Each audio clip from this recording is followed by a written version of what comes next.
আমাদের মানসিকতার মধ্যে একটা জিনিস সেট হয়ে গেছে যে আমাদের অনেক টাকা দরকার। ভোগবাদী পৃথিবীটাকে এমনভাবে সাজিয়েছে যে এখানে সবাই টাকা পয়সা কামাই করতে পারলে নিজেকে মনে করে আমি সাকসেস, আমি সফল।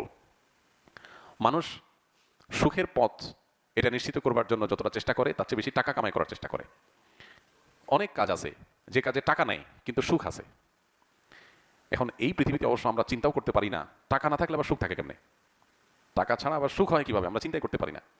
এখানে চলে আসে নবী সাল্লাল্লাহু আলাইহি ওয়াসাল্লামের হাদিস, যেখানে তিনি বলেছেন লাইসাল গিনা বিকাসরাতিল আরদ ওয়ালাকিন্নাল গিনা গিনান নাফস। অনেক সম্পদ এটার মালিক হয়ে যাওয়া এটা মূলত ধনী হওয়া নয়। আসল ধনী হওয়া হলো মানসিকভাবে ধনী হওয়া। কোনো মানুষ যদি অল্প পেয়ে সে যদি বলে আলহামদুলিল্লাহ আমারটা যা পাইছি এটা নিয়ে আমি অনেক সুখী, আমার আর চাহিদা নাই আল্লাহর কাছে, আমার তৃপ্তি আছে, আমি আল্লাহকে শুকরিয়া জানাই, আমার আর দরকার নেই, এই লোকটা ধনী। কারণ তার আর অভাব নাই, তার অন্তরে কোনো সংকীর্ণতা নাই, সে ধনী।